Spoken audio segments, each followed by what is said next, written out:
देखिए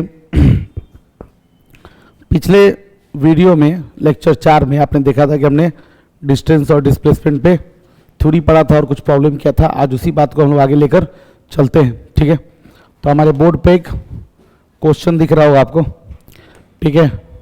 ये एक्चुअली मैंने इसको उठाया है एससी वर्मा से। एससी वर्मा का ये वेक्टर में ये क्वेश्चन है, लेकिन इसको मैंने डिस्टेंस और डिस्प्लेसमेंट से रिलेट किया। जैसे मान लीजिए यहाँ पे आप देख रहे होंगे 3 वेक्टर है। एक वेक्टर है OA, एक वेक्टर है DE और एक वेक्टर है VC। 3 वेक्टर है। मान लीजिए ये 3 वेक्टर जो है पार्टिकल के 3 डिस्प्लेसमेंट्स को दिखाता है और आपसे नेट डिस्प्लेसमेंट एंड डिस्टेंस पूछ रहा है। जैसे कि आपसे क्वेश्चन में पूछ सकता है कि ये बताओ कि डिस्टेंस क्या है। पहले बात डिस्टेंस पूछ सकता है, या दूसरा क्या नेट डिस्प्लेसमेंट पूछ सकता है। तो इसमें क्या लफड़ा है कि अगर आप सॉल्यूशन करते हो तो आप जानते हो कि डिस्टेंस का मतलब क्या होता है। डिस्टेंस का एक सिंपल सा मतलब है क्या, रास्ते की लंबाई।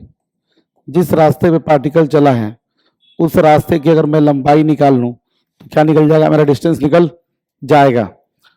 कोई बड़ी बात नहीं है।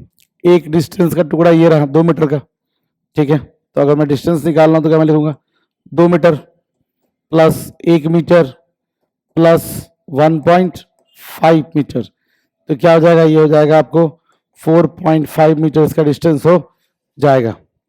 डिस्प्लेसमेंट कैसे निकालेंगे, देखो डिस्प्लेसमेंट निकालने का तरीका क्या होगा। आप एक काम करो, देखो ये वेक्टर दिख रहा है आपको, ये वेक्टर दिख रहा है OA। इस OA वेक्टर का 2 कंपोनेंट आप आसानी से निकाल सकते हो, ठीक है। तो एक कंपोनेंट क्या होगा, इसका एक कंपोनेंट होगा इस डायरेक्शन में और एक कंपोनेंट होगा ऊपर के डायरेक्शन में।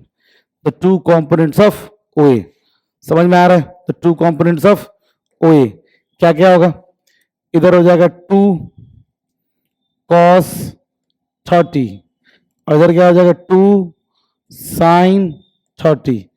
ये 2 कंपोनेंट हो गए। यानी कि अगर मैं OA वेक्टर लिखना चाहूं तो मैं क्या लिखूंगा 2 cos 30 और सब कोई जानता है कि ये डायरेक्शन जो होता है वो कौन होता है, आई कैप, कोई दिक्कत नहीं। प्लस ये क्या है 2 sin 30 और सभी कोई जानता है ये डायरेक्शन कौन होता है, जे कैप, ठीक है। उसी तरह से ये वेक्टर है, इसका भी 2 कंपोनेंट निकाला जा सकता है। सब कोई देखिए ध्यान से, इसका एक कंपोनेंट इधर होगा और एक कंपोनेंट इधर होगा। तो ये कितना हो जाएगा, ये हो जाएगा 1.5। देखो एंगल इधर दिया हुआ है, इधर नहीं। 1.5 sin 60 और ये डायरेक्शन कौन है, जे कैप। इधर क्या होगा 1.5 cos 60 और डायरेक्शन कौन है, माइनस आई कैप। यानी कि अगर आप BC वेक्टर लिखोगे तो आप लिख सकते हो 1.5 cos 60 माइनस आई कैप प्लस 1.5 sin 60 और कौन कैप, जे कैप, ठीक है। उसी तरह से आपके पास एक वेक्टर कौन है, एक वेक्टर है DE और मुझे तो लगता है DE का कोई कंपोनेंट निकालने की जरूरत नहीं है क्योंकि इसकी डायरेक्शन पहले से क्लियर है, वो क्या है माइनस जे कैप। मैं आपको एक बात साफ साफ बता दूं कि अगर कोई वेक्टर एक्सिस के ऊपर है या एक्सिस के पैरेलल है, जैसे कि मान लो ये एक वेक्टर है, ये एक्सिस के पैरेलल है, ये एक वेक्टर है जो एक्सिस के ऊपर है, ऐसे वेक्टर्स का कंपोनेंट नहीं निकालते हैं क्योंकि इनका डायरेक्शन पहले से ही क्लियर होता है। ये डायरेक्शन क्या है, ये आई कैप है, ये माइनस जे कैप है। ऐसे वेक्टर्स का हम लोग कंपोनेंट नहीं निकालते हैं। तो ये जो हो गया वो DE कितना हो गया भाई, DE हो गया 1 और माइनस जे कैप, ठीक है। अब नेट डिस्प्लेसमेंट पूछ रहा है, कोई समस्या नहीं है, आप लोग पढ़े लिखे लोग हैं। डिस्प्लेसमेंट पूछ रहा है तो क्या करोगे बताओ। नेट डिस्प्लेसमेंट निकालने के लिए तीनों vector OA vector plus BC vector plus D vector को निकाल क्या कर दोगे, जोड़ दोगे, तो आपको डिस्प्लेसमेंट निकल के आ जाएगा। ठीक है, आसान है डिस्प्लेसमेंट निकालना, कोई मुश्किल काम नहीं है। ठीक है, एक तरीका तो आपने ये देखा। ठीक है, अब क्या करोगे, आपको निकालने आता है जी, जोड़ने तो आएगा ही सारा। देखो ना कितने आई कैप हैं, देखोगे एक आई कैप ये, ध्यान से देखो, एक आई कैप वाला कौन है, ये एक आई कैप वाला कौन है, ये पॉजिटिव और ये निगेटिव है। तो आप क्या करोगे, इस पॉजिटिव वाले में से ये निगेटिव वाला घटा लोगे। जे कैप वाले कितने हैं, 1 2 और 3। ठीक है, सारा जे कैप एक जगह, सारा आई कैप एक तरफ। तो क्या लिखोगे, मैं लिखता हूं थोड़ा सा देखो, 2 cos 30। आप बताओ यार 2 cos 30 कितना होता होगा, cos 30 √3/2 होता है क्या, तो √3/2, तो 2 से 2 क्या हो जाएगा, कट जाएगा, क्या बच जाएगा, √3, तो √3 आई कैप। ठीक है, अब देखो ये आई वाला, ये तो माइनस है, देखो 1.5 क्या है, साइन 60, साइन नहीं सर cos 60, cos 60, cos 60 कितना होता है 1/2, यानी 0.75। तो लिखो प्लस, अच्छा ये माइनस है ना, माइनस 0.75 कौन कैप, आई कैप। जे वाला इसका निकाल लो, साइन 30 कितना होता है 1/2, तो 1/2 से 1 हो जाएगा 1 जे कैप। ये पहले से -1 जे कैप इधर है, और वो क्या है, वो देखो, वो जो जे कैप है वो क्या है 1.5 √3/2 जे कैप। ये जे कैप और ये जे कैप क्या हो गया, कैंसिल। यहाँ क्या हो गया, √3 - 0.75 कौन कैप, आई कैप, प्लस 0.75 कौन, √3 जे कैप। ऐसे तो आप उसका मैग्नीट्यूड भी निकाल सकते हो, डायरेक्शन भी निकाल सकते हो। मेरा बस यही मकसद है इस क्वेश्चन में, क्या है कि आप जान लो कि इस तरह से डिस्प्लेसमेंट के अलग अलग टुकड़े दिए हों तो आप कंपोनेंट निकाल के उसको वेक्टर में कन्वर्ट करके डिस्प्लेसमेंट निकाल सकते हो। जैसे कि मैं एक क्वेश्चन और लेता हूं, जैसे ये क्वेश्चन देखो। ठीक है, ये क्वेश्चन तो मुझे लग रहा है बड़ा ही आसान है। ठीक है, देखो क्वेश्चन क्या कर रहा है, क्वेश्चन कह रहा है क्या, ध्यान देखिएगा, और भी क्वेश्चन करेंगे। ठीक है, कोई समस्या नहीं है, नहीं समझ में आए तो मुझे बताइए, कैसे बताइएगा, कमेंट कर दीजिए, हम आपको बता देंगे। ठीक है, या फिर मैसेज कर दीजिए, आपके पास नंबर यही मेरा।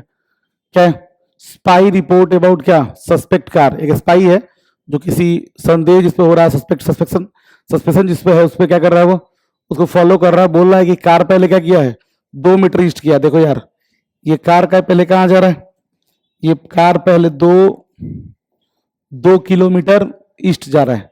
2 किलोमीटर ईस्ट जाने का मतलब क्या है कि 2000 मीटर वो कहाँ जा रहा है, ईस्ट में जा रहा है। ठीक है, अब देखो, अब क्या कर रहे हैं, and made a perpendicular left turn. सोचो कोई आदमी इधर जा रहा है, इधर, तो इधर जा रहा है, तो इसके इधर वाला हिस्सा उसका क्या होगा, इधर वाला हिस्सा उसका राइट होगा, ऊपर वाला हिस्सा क्या होगा, लेफ्ट होगा। ठीक है, अगर आप ईस्ट में जा रहे हो, मान लो आप ईस्ट में जा रहे हो, तो ईस्ट में जा रहे हो, इधर ईस्ट है मान लीजिए, तो इधर आपका क्या है, इधर आपका राइट है, इधर आपका क्या है, लेफ्ट है। ये नॉर्थ डायरेक्शन क्या है, लेफ्ट है, और साउथ डायरेक्शन क्या है आपका, राइट है। वो जा रहा लेफ्ट में मुड़ गया परपेंडिकुलर, यानी देखो ये लेफ्ट में मुड़ गया परपेंडिकुलर। फिर से देख लो क्वेश्चन को, पढ़ो। स्पाई रिपोर्ट अबाउट क्या, report about a suspect car, read as follow, the car move 2 kilometre toward east, made a perpendicular left turn, ran for 500 metre. यानी ये जो चला है वो 500 मीटर चला है। ठीक है, मेड अ परपेंडिकुलर राइट, सोचो ऊपर जा रहा है, फिर परपेंडिकुलर राइट, तो परपेंडिकुलर राइट इधर हो जाएगा, किधर जाएगा, परपेंडिकुलर राइट।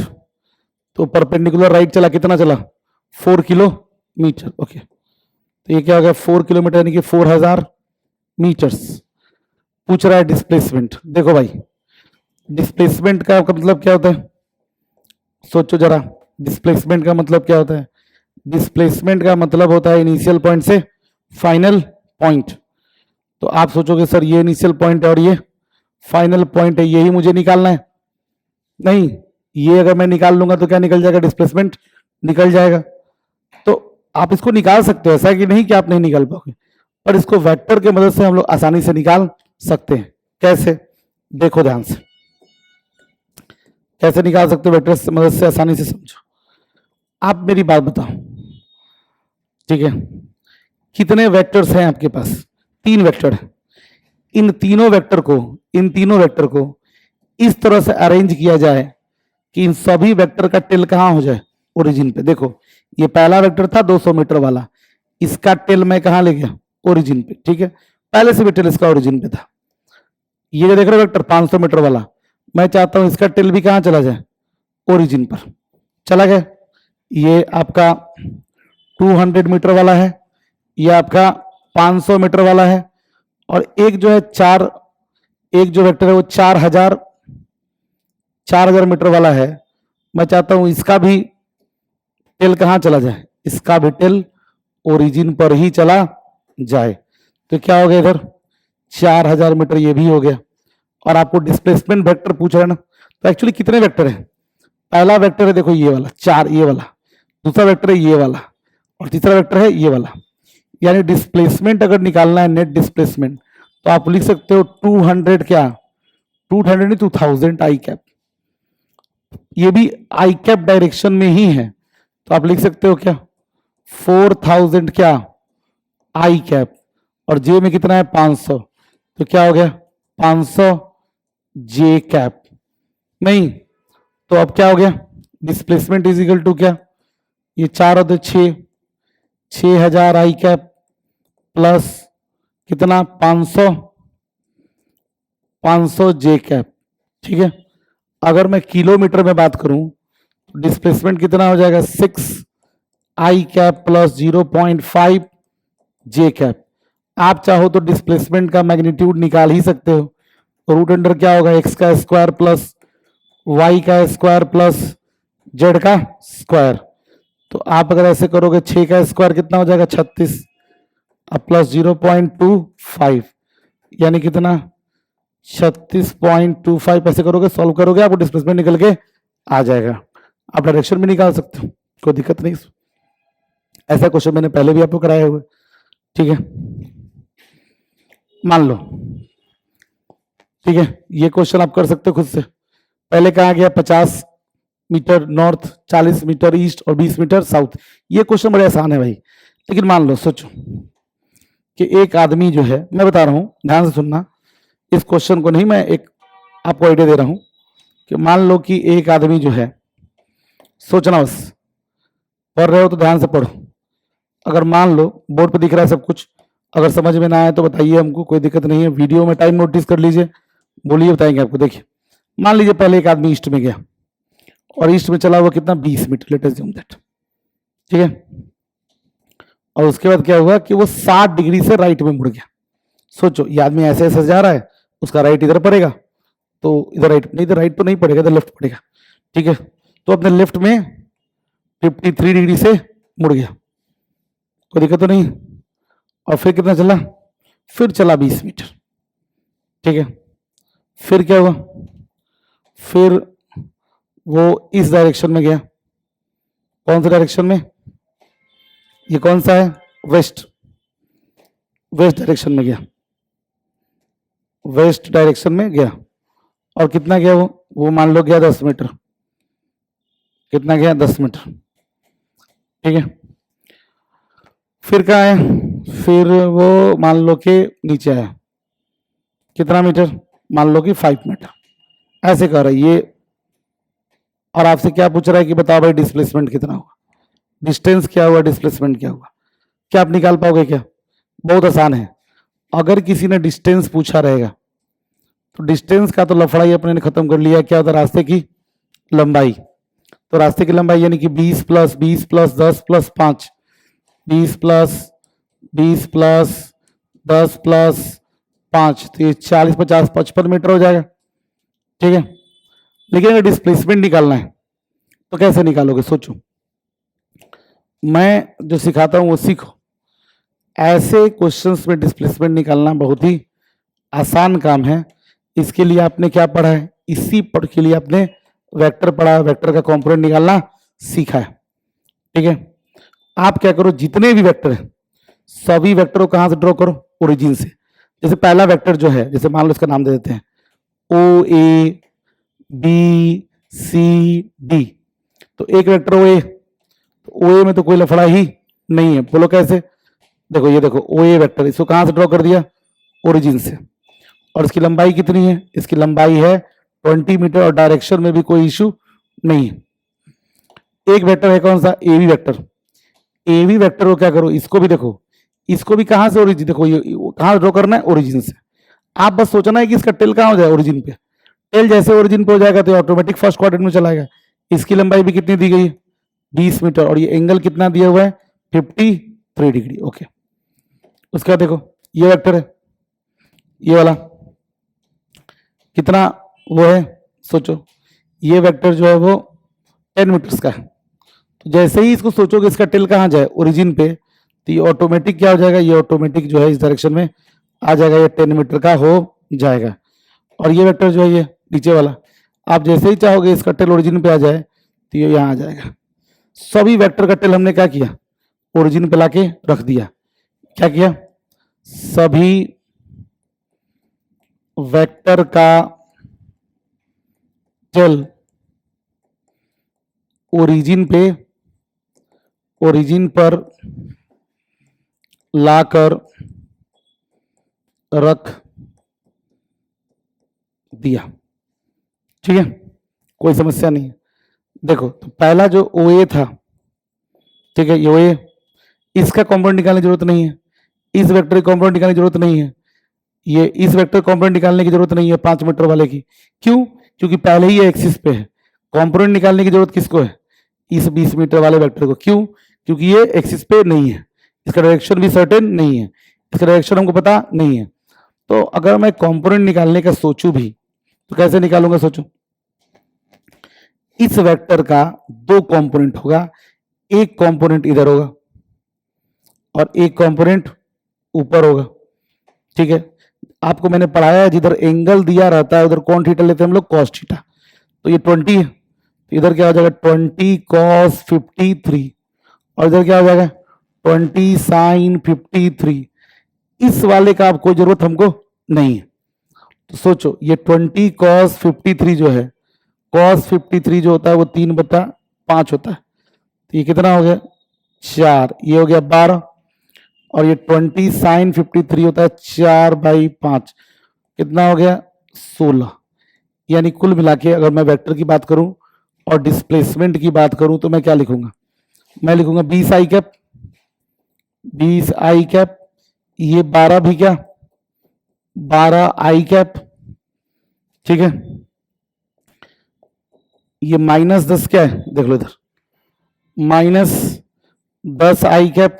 ठीक है, ओके, ऊपर क्या है भाई? ये 16 है, प्लस 16 j कैप। ओके, और नीचे क्या है? -5 j कैप, -5 j कैप। अब देखो ये कितना हो गया? 32, 32 में से 10 चला गया, कितना हो गया? 22 i कैप। और 16 में से 5 चला गया, कितना? ये हो गया 11 j कैप। तो ये हो गया आपका डिस्प्लेसमेंट। ठीक है, तो अगर डिस्प्लेसमेंट का मैग्नीट्यूड निकालना है कोई समस्या नहीं है। क्या होगा बताओ? ये 22 का स्क्वायर प्लस 11 का स्क्वायर। ठीक है, तो ये होता है 484, 484 प्लस 121, तो ये 5, ये 10, 1 बच गया, 4 और 5 1 6, 605। तो ये ऑब्वियसली जो है 25 से छोटा, 24 से ज्यादा होगा। ठीक है, उतना निकाल लेंगे। डायरेक्शन भी निकाल सकते हैं, मैंने डायरेक्शन के लिए भी आपको ठीक ठाक हिसाब लगा के दिखाया हुआ है। कैसे लगाते डायरेक्शन भाई? दिखाता हूं मैं आपको फिर से। बार बार एक तरह क्वेश्चन मैं कराऊंगा नहीं, आखिरी क्वेश्चन इस तरह का, समझ लो, अपने आप बना लो। ठीक है, आप देखो जो आपको वेक्टर है वो क्या मिला है? 22 i कैप, तो ये हो गया आपका 22 i कैप। ओके, और एक है 11 j कैप, तो ये हो गया आपका 11 j कैप। 2 वेक्टर है। अब इसको क्या जोड़ना पड़ेगा? इसको जोड़ना पड़ेगा कौन से रूल से? पैरेललोग्राम रूल से। तो इसके सामने मैंने ये लगा दिया, इसके सामने क्या किया? इसके सामने मैंने ये लगा दिया। ठीक है, और तो ये आपका जो डिस्प्लेसमेंट है, जो रिजल्टेंट है, वो तो यही है, दिस इज अ रिजल्टेंट। ये आपका 22 है और ये आपका क्या 11 है। ये आपका डिस्प्लेसमेंट है, तो ये आपको एंगल निकालना होता है ना एंटी क्लॉकवाइज डायरेक्शन में। तो ये थीटा निकालेंगे, तो कैसे निकलता है tan theta, tan theta is equal to perpendicular by क्या बेस, तो परपेंडिकुलर 11 है और बेस कितना है 22, तो कितना आ गया 1/2। मॉडर्न डे में अब 1/2 का कितना एंगल होगा पता नहीं हमको, तो हम लिखिए थीटा इज इक्वल टू क्या tan इनवर्स 1/2, ये इसका क्या हो गया, ये इसका एंगल हो गया। तो अगर मुझे डिस्प्लेसमेंट बोलेगा, मैं आपको डिस्प्लेसमेंट लिख रहा हूं इसका, ध्यान से ध्यान से, ठीक है। मैं इसका क्या लिख रहा हूं, डिस्प्लेसमेंट लिख रहा हूं। क्या लिख रहा हूं, डिस्प्लेसमेंट, रुको, मैं डिस्प्लेसमेंट लिख रहा हूं इस तरह से, कितना है ये √605 मीटर, और डायरेक्शन क्या है at theta is equal to क्या tan इनवर्स 1/2, किस डायरेक्शन में, देखो नाप रहे हैं ईस्ट से, किस डायरेक्शन में, नॉर्थ में, लिखेंगे नॉर्थ ऑफ ईस्ट, ईस्ट से कहा नॉर्थ की ओर, तो ये उसका क्या हो गया डायरेक्शन हो गया। उम्मीद करता हूं कि ये क्वेश्चन आपको समझ में आया होगा, ठीक है, ओके। आइए अगला क्वेश्चन करते हैं। ये क्वेश्चन भी एससी वर्मा का ही क्वेश्चन है, ठीक है, ध्यान देंगे तो बन जाएगा आसानी से। क्या पूछ रहे हैं, अच्छा ये एवरेज वेलोसिटी का क्वेश्चन आ गया, अभी एवरेज वेलोसिटी पढ़ते हैं फिर बनाते हैं। इसमें कहीं पे डिस्टेंस और डिस्प्लेसमेंट है क्या, हाँ ये वाला क्वेश्चन देखिए क्या कहता है क्वेश्चन, ध्यान से। क्वेश्चन कहता है क्या, a particle goes along a quadrant of circle of radius कितना है 10 metre from A to B. पहले तो थोड़ा सर्कल का थ्योरी पढ़ ले। सर्कल के क्वेश्चन में डिस्टेंस और डिस्प्लेसमेंट निकालने के लिए अगर आपको आ गया तो क्या करोगे, देखो मान लो कि ऐसे सोचेंगे हम लोग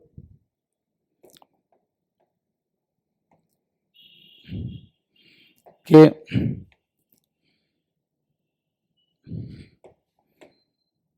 ध्यान देंगे, अगर पार्टिकल मान लो ए पॉइंट से कहां जा रहा है, यहां बी पॉइंट पे जा रहा है, ये पॉइंट है यहां से बी, यानी अगर मैं इसको देखूं तो उसका इनिशियल पोजीशन क्या था, ये था, और फाइनल पोजीशन क्या है, ये, और आपसे पूछ रहा है डिस्टेंस और डिस्प्लेसमेंट।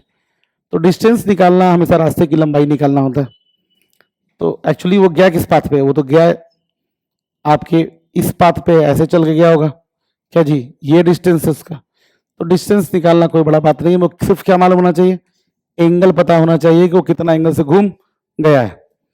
तो डिस्टेंस निकालने के लिए हम सर्कुलर पाथ पे क्या करते हैं, डिस्टेंस निकालने के लिए हम लोग जितना एंगल से घुमा होता है उसको 360 से क्या करते हैं डिवाइड कर देते हैं, और टोटल 2πr से मल्टीप्लाई कर देते हैं, ठीक है। ये क्या निकल जाता है, हमको डिस्टेंस निकल जाता है, ठीक है। और अगर डिस्प्लेसमेंट निकालना है, डिस्प्लेसमेंट, तो आप मुझे बताइए डिस्प्लेसमेंट का मतलब क्या होता है।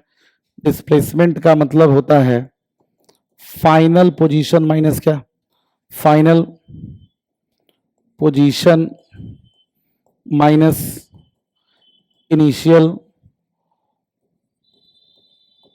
पोजीशन, ठीक है। मैं थोड़ा डिटेल में बता रहा हूं आपको, देखो यहां दो वेक्टर है, एक वेक्टर है कौन ओ ए, और एक वेक्टर क्या है आ रहा है ओ बी। तो फाइनल है ओ बी और इनिशियल है ओ ए, तो आपको क्या निकालना है, फाइनल माइनस क्या इनिशियल, ठीक है, यही आपका डिस्प्लेसमेंट होगा, ठीक बात है। अगर आप लोग ठीक से पढ़ें तो आपको वेक्टर ए माइनस बी का मैग्नीट्यूड निकालना मैंने आपको सिखाया था, और उल्टा करके जोड़ना ही क्या होता है, सबट्रैक्शन होता है। मैंने बताया था आपको क्या होता है, ए का स्क्वायर प्लस बी का स्क्वायर और माइनस 2ab कॉस थीटा, ये क्या है वेक्टर सबट्रैक्शन का फॉर्मूला है। जो ये ओए वेक्टर है इसका भी मैग्नीट्यूड क्या है, इसका मैग्नीट्यूड भी रेडियस ही है, और इसका मैग्नीट्यूड भी क्या है रेडियस ही है। तो अगर मैं इसका मैग्नीट्यूड निकालना चाहूं तो मैं क्या करूंगा बताओ, सोचो, इसी फॉर्मूला से ए का स्क्वायर प्लस बी का स्क्वायर वही लगाऊंगा मैं।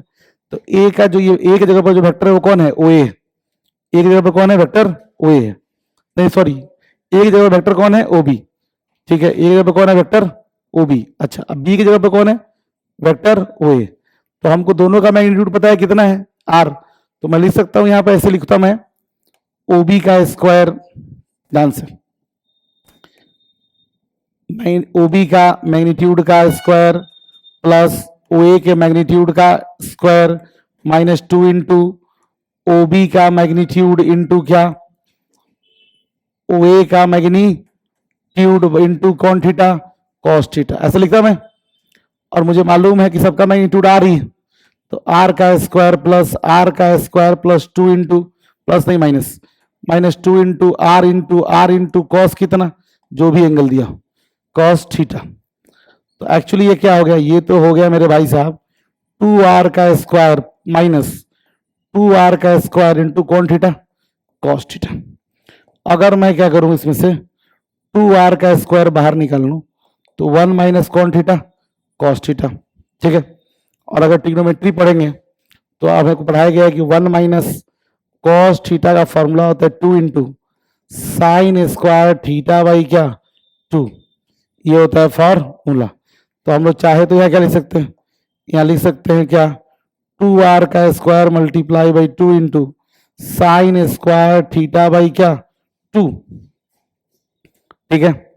और अगर मैं इसको क्या करूं, मैं इसको सॉल्व करूं तो क्या हो जाएगा भाई, ये हो जाएगा रूट अंडर 2 दूना 4 आर का स्क्वायर और कितना साइन स्क्वायर थीटा बाई क्या 2, तो ये तो 4 हो जाएगा बाहर 2, ये हो जाएगा आर बाहर और स्क्वायर है तो वो भी बाहर साइन थीटा बाई 2।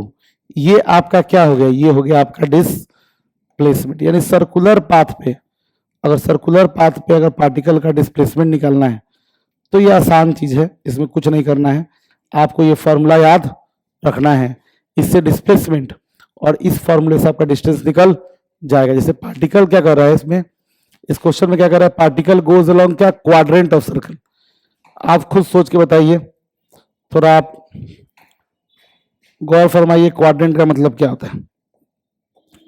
क्वाड्रेंट का मतलब होता है कि कोई भी एक 1/4 ए से कहां जाना है बी, क्वाड्रेंट ऑफ सर्कल, तो एंगल कितना हो जाएगा यहाँ पे 90 डिग्री। तो कह रहा है और रेडियस कितना दिया है, क्वेश्चन में रेडियस गिवन है कितना 10 metre, okay. Find the magnitude of displacement and distance along path A B and angle between displacement and X axis, ठीक है। आइए मैं ना अगले पेज पे चलता हूं, ठीक है। मान लीजिए एक क्वाड्रेंट पार्टिकल ने सफर किया है, क्या है ना कि ऑनलाइन पढ़ाने की इच्छा होती नहीं मेरी, लेकिन क्या मामला है ना कि बच्चे जो है वो अब्सेंट करते हैं, तो उनको पूरा करने के लिए अपना ये काम मुझे करना पड़ता है। देखो ध्यान से, ये ज्यादा क्वेश्चन प्रैक्टिस कराने के लिए भी जरूरी। एक क्वाड्रेंट घूम गया, जैसे मान लीजिए क्या ए पॉइंट से T0 पे यहाँ पे था और बाद में यहाँ पहुंच गया, तो मुझे डिस्टेंस भी निकालना है, डिस्प्लेसमेंट भी निकालना है। तो मुझे ध्यान देना है कि इनिशियल पॉइंट से फाइनल पॉइंट जाने में कितना एंगल घुमा है, तो यह एंगल कितना है 90 डिग्री। तो अगर मुझे क्या निकालना हो, अगर मुझे डिस्टेंस निकालना तो मुझे कुछ नहीं करना, थीटा बाई 360 मल्टीप्लाई बाई क्या करना है 2 पाई आर करना है। और आप याद करो क्वेश्चन जो पीछे मैं पढ़ रहा था उसमें रेडियस जो था वो 10 मीटर था, रेडियस दिया था कितना मीटर 10 मीटर, कोई दिक्कत नहीं।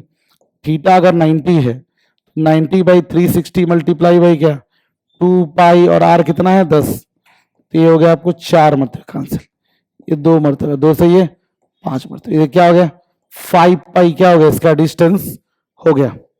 और अगर डिस्प्लेसमेंट निकालना है मेरे भाई साहब तो मैंने पहले ही डिस्प्लेसमेंट का फॉर्मूला भी निकाल दिया, सीधा याद रखना है कुछ 2r क्या साइन थीटा बाई क्या 2, तो ये 2r का वैल्यू क्या है 2r का वैल्यू है 10 और साइन 90 बाई क्या 2, तो ये होगा 20 और साइन 90 बाई 2 यानी 45, साइन 45 सबको जानता है कि 1/√2 होता है, तो 20 इंटू क्या 1/√2। अगर इसको रेशनलाइज कर दिया जाए √2 से तो ये हो जाएगा 20/2√2 विच इज इक्वल टू 10√2। अगर मान लीजिए आप फॉर्मूला नहीं भी जानते ना, फिर भी आप इस क्वेश्चन को सॉल्व कर सकते थे। आपका नॉर्मल ट्रिग्नोमेट्री ठीक होना चाहिए। ये ज्योमेट्री, ये 10 मीटर था और ये भी क्या है 10 मीटर है, तो आप ये हाइपोटेनस तो निकाल ही सकते हो। रूट अंडर 10 का स्क्वायर प्लस 10 का square is equal to root under क्या 22 इंटू 10 का स्क्वायर 2 इंटू 10 का square which is equal to 10 root 2 metre. निकल गया डिस्प्लेसमेंट। अच्छा, आपके क्वेश्चन में और क्या पूछ रहा है, देखो ध्यान से। क्वेश्चन में पूछ रहा है क्या, the angle between displacement vector and X axis. देखिए ये आपका एक्स एक्सिस है, थोड़ा देखिए ध्यान से, ये आपका कौन है, ये आपका एक्स एक्सिस है। आपको ये एंगल निकालना है, the angle between x axis and displacement vector. सोचो ये एंगल कितना है भाई, ये 45 डिग्री नहीं है क्या, बिल्कुल है। आप ध्यान देखिए ये कितना है 45 डिग्री। कैसे, सोचो ये एंगल ये कितना है 10 मीटर, ये भी कितना है 10 मीटर, तो ये कैसा होगा, ये आइसोसेलेस राइट एंगल ट्रायंगल हुआ ना। ठीक है, तो ये कितना होगा एंगल 45 डिग्री, और ये पूरा एंगल कितना होता है 180। तो आप बोल सकते हो एंगल बिटवीन डिस्प्लेसमेंट